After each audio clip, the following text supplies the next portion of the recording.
Salut tout le monde, bienvenue sur Emitsu Retro. Aujourd'hui, on va parler vite fait de One Piece et de ce qui se passe en ce moment dans One Piece, parce que ça fait énormément débat, au point de voir un responsable éditorial de Glénat invité sur le plateau de France 24 pour donner des explications sur ce qui se passe. Alors, et le fait que Oda a dû s'expliquer aussi. On demande des explications à l'auteur, parce que les gens ne comprennent pas, ça va un peu loin. Alors, voilà. Donc, voilà, la chaîne française France 24 a interviewé Benoît Huot, éditeur chez Glénat Manga, afin de parler de l'engouement des fans concernant le dernier chapitre. Donc voilà. Donc, comme il dit, ça risque de spolier et compagnie. Il est vrai qu'on assiste à une division des fans, ceux qui apprécient la tournure des choses et ceux plus que mitigés, pour ne pas dire déçus, de ce qu'est devenu le combat de Luffy contre Kaido. Donc je vais tout de suite aller à la réponse de Oda. Voilà. L'explication d'Ichiro Oda concernant le pouvoir de Luffy. Il y a ceux entre deux eaux, ils attendent de voir comment évolue le combat. Mais dans le SBS du tome 65, donc c'est les réponses aux questions de l'auteur, Eiichiro Oda avait expliqué que le fait que Luffy soit faible avec un pouvoir marrant, c'était son but. Alors, dans les derniers volumes de One Piece, Luffy fait pâle figure face à certains personnages ayant mangé un fruit du démon. Pourtant, les héros de la plupart des mangas ou des animés ont tendance à être les plus forts, alors pourquoi avoir donné à Luffy ce pouvoir plutôt faible du fruit du caoutchoutier? Donc réponse d'Eiichiro Oda, donc il se marre lui. Comme tu dis, je comprends que tu trouves étrange de voir tous ces personnages plus forts et plus cool que Luffy. Cependant, la réponse à ton interrogation est simple. J'ai tout simplement choisi un pouvoir drôle pour Luffy, sans me prendre au sérieux. Je pense que je n'aurais jamais pu raconter une aussi longue histoire sur Luffy si j'avais fait de lui un personnage droit, fort et cool, même dans une situation sérieuse. Luffy peut s'étirer ou gonfler. En bref, il peut délirer et c'est précisément le genre de manga que je voulais dessiner. Alors,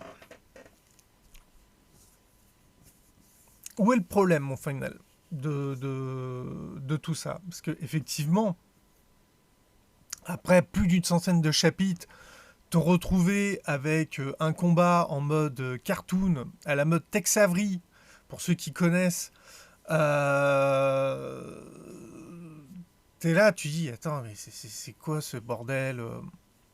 Alors, le problème, c'est que dans cette évolution de Luffy, autant il y a beaucoup de choses qui sont tout à fait logiques, quand vous avez bien suivi l'histoire, il y a des choses qui sont tout à fait logiques, et d'autres qui sont un peu what the fuck. Pour moi, c'est un défi qu'Oda, c'est vraiment une épée à double tranchant, parce que lui il se fait plaisir, ok, mais je pense que ça va en rebuter beaucoup. Il s'est vraiment, il a pris un énorme risque. Je vais vous expliquer pourquoi. L'évolution de Luffy suit l'évolution à la Dragon Ball. C'est vraiment, quand vous analysez les évolutions de Goku, les transformations de Goku avec les transformations de Luffy, on voit un parallèle. Le Gear 2 de Luffy est basé sur la vitesse, le SCJ2 c'est aussi la vitesse, le Gear 3 c'est la puissance, le SCJ3 c'est de la puissance. Le Gear fort qui combine puissance, vitesse en fonction des formes, c'est plus ou moins, pour ceux qui ont vu Dragon Ball GT, le Super Saiyan 4, qui était un peu qui était à la fois rapide et puissant. Ensuite, on a donc ce Gear 5 qui est un mode divin, qui est le Super Saiyan God de Goku. En plus, il a même été, parce qu'apparemment, quand Luffy est en Gear 5, il est tout en blanc, ce qui correspond à l'ultra instinct de Goku. Donc tu es là, tu dis, ok, en termes de l'évolution puissance, on suit le schéma Dragon Ball, comme il a toujours dit depuis les tout débuts qu'il était un grand fan de Dragon Ball. Ok. Le fait d'avoir un pouvoir faible et de pouvoir battre plus fort que soi, c'est aussi quelque chose de typique dans le shonen d'action, de baston. Le héros est faible, il s'entraîne, il développe des techniques, il prend des level up, des power up, et ainsi de suite, où il est aidé par des compagnons, mais ce n'est pas nouveau d'avoir un héros qui à la base est plus faible et qui finit par devenir plus fort. On reste dans un développement classique. Alors maintenant, niveau scénario, qu'en réalité que le Gomogomo no Mi soit le Ita Ita no Mi type Nika, qui est très recherché par le gouvernement mondial depuis 800 ans, c'est-à-dire que ça nous remet sur le cycle disparu, le fait que Zunesha identifie l'éveil de Luffy comme étant celui de Joe Boy. Donc t'es là, donc Joe Boy avait aussi ce fruit. T'as plein de parallèles qui se mettent en place au niveau du scénario et là tu te dis, putain Oda, t'as bien monté ton truc au niveau du scénario. Parce qu'il faut pas oublier, il y a 900 ans, des rois, une partie des rois, le monde était uni, une partie des rois s'est rebellée contre l'autorité centrale. D'où les 100 ans, les 100 ans perdus. C'est le combat de ces rebelles contre le gouvernement en place. Ces rebelles ont gagné et sont devenus les Tenryubito. Qu'est-ce qu'ils ont fait au bout de 100 ans? Ils deviennent les Tenryubito, ils créent la marine, ils remettent en place l'esclavage, et ainsi de suite. Donc, et ils ont passé 800 ans à cacher l'existence du Ita Ita no Mi, du Ito Ito no Mi, et d'essayer de se l'accaparer. Donc, d'un point de vue scénario, le fait que les héros se retrouvent en fin de compte avec être la clé de tout, bon, bah, c'est logique, hein, c'est le héros, mais il a très bien monté son truc au niveau scénario. Maintenant, le pouvoir que cela développe. Son Gear 5, qui correspond à l'éveil de son fruit du démon, son éveil étant 2 étapes. L'éveil de Nika et l'éveil du pouvoir du caoutchouc. Le Itanomi, donc le fruit humain type Nika, ça veut dire que Nika est un dieu, il est le dieu soleil, dont on a entendu parler dans l'arc Skypiea, puisqu'il était vénéré par... je ne me rappelle plus du nom de la tribu. Voilà, le fait que Ener, qui se prenait pour un dieu, était à la recherche de vestiges qui datent de l'époque où le monde était uni. Il y a plein d'informations là-dessus qui tombent, donc tu dis, dieu Nika, il y a moyen qu'il y ait des trucs. Or, ce dieu Nika avait le fruit, le pouvoir du caoutchouc. C'est-à-dire qu'en fait, le pouvoir de type Paramecia caoutchouc qu'a Luffy, lui vient de Nika. Donc, Luffy combine en réalité 2 fruits. Dans un sens, le Paramecia, type caoutchouc, et le Zoan mythique, qui est le Ito Ito no Mi. Donc ça lui donne les capacités d'un Paramecia avec la résistance d'un Zoan. En plus, on parle d'un Zoan mythique, donc il a une résistance encore plus élevée, ce qui explique qu'il ait survécu au poison à Hippoldon, à l'injection de Ivanov, qu'il ait survécu quand ils se combattent contre sur Shy Bunny. Non, pas sur Shy Bunny, je dis une connerie. Sur l'arc avec Rico Moria. Quand Takuma qui sort la douleur dans Luffy pour la mettre dans Zoro, tu te demandes comment Luffy a pu encaisser ça. Parce qu'il a la résistance d'un Zoan mythique. Donc pour le moment, en fait, t'as envie de te dire, ouais, en fin de compte, l'idée est bonne. Par contre, ce délire Cartoon Tex Avery dans l'utilisation de ses pouvoirs, c'est un peu... Je pense qu'il y a beaucoup de gens qui vont pas apprécier, parce que, en fait, autant l'éveil du caoutchouc, quand il rend le sol caoutchouteux, et qui s'en sert pour envoyer une attaque de Kaido, tu dis ok, c'est un éveil de Paramecia, c'est fun. Qu'il puisse l'appliquer à ses adversaires parce qu'il fait gonfler Kaido quand il est à l'intérieur de lui, sans lui provoquer de dégâts, machin. Là déjà, tu fais ouais, bon, on verra.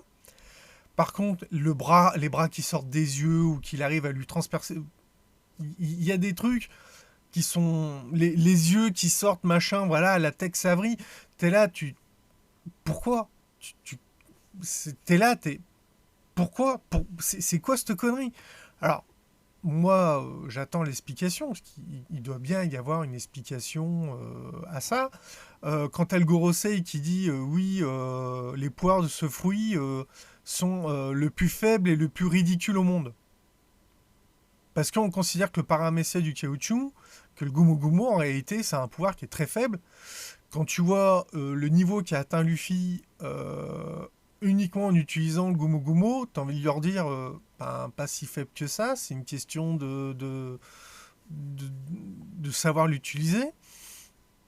Déjà, après ridicule, bon bah maintenant on voit en quoi cela est ridicule. Euh, il y a plein de choses, comme les premières traces d'éveil. Par exemple, quand il se bat contre Crackers, qu'il avale le point de Crackers, que Crackers lui-même lui dit il a la résistance du Haki, mais tout en gardant la souplesse du caoutchouc. Quand en Gear 4, quand il fait la Gatling, qu'il a plusieurs points, euh, certaines théories disaient oui, c'est parce qu'il va tellement vite qu'on a l'illusion qu'il a plusieurs points. Et d'autres disaient non, non, c'est un premier signe d'éveil du fruit du caoutchouc, il a plusieurs bras. Alors t'es là, bon bah apparemment oui, il a plusieurs bras parce que c'est un petit côté cartoonesque et compagnie. Moi, ce que j'attends de voir, c'est que on dit que que les Zoan, il y ait une personnalité dedans. Surtout les Zoan. En fait, apparemment, tous les fruits du démon auraient une personnalité, mais plus spécifique, les Zoan et surtout les zones mythiques. Et je pense qu'en réalité, le combat qu'on voit actuellement contre Kaido, euh, moi j'ai l'impression qu'en réalité, Luffy, il est inconscient et que c'est Nika qui combat. Moi je me dis ça parce que ça me permet de justifier les trucs un peu trop délire, quoi, en fait. Je dis, ouais, mais en fait, ça, c'est Nika, et puis voilà, quoi, pour moi, c'est pas Luffy qui combat. Je le fais comme ça parce que, après, on verra, hein, j'ai peut-être tort, mais pour moi, il y a une influence parce que, il y a un truc qui me, voilà. Par exemple, au début, quand Luffy, sous forme Nika, se met à rigoler, il rigole de la même façon que. Alors, je me rappelle plus de son nom, c'était je crois, un géant ou un demi-géant ou un truc comme ça. Ou non, un homme poisson, je crois. Dans le passé de Robin, quand elle apprend à rigoler dans son passé, avec un dit, et que il lui apprend à rigoler d'une certaine façon qui lui fait quand il rigole comme ça, et on s'aperçoit que les seules autres personnes qui faisaient ça en dehors du coup de Robin, c'était Luffy. Et là, la première chose qu'il fait en s'éveillant, c'est de rigoler de cette manière. Et je pense que les dits ont un lien avec Nika. Pour moi, je pense que les dits ont un lien avec Nika en réalité. Parce que le fait que les Tenryubito considèrent les dits comme des démons et qu'ils considèrent Nika comme leur plus grand ennemi, je pense qu'en réalité, les dits ont un rapport avec Nika.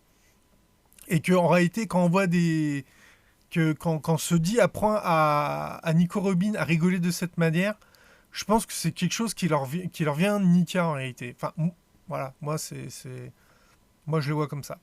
Bon allez, je vais arrêter là, c'était juste une petite vidéo à la base. Dites-moi ce que vous en pensez en commentaire, parce que moi je trouve le fait que Oda doive se justifier alors que le combat n'est pas fini, qu'on n'a pas toutes les réponses, c'est trop tôt, et que sa justification en plus tombe à plat, donc je pas trop la prendre en compte. Allez, je vous dis à bientôt pour une prochaine vidéo, bye, et n'oubliez pas, abonnez-vous.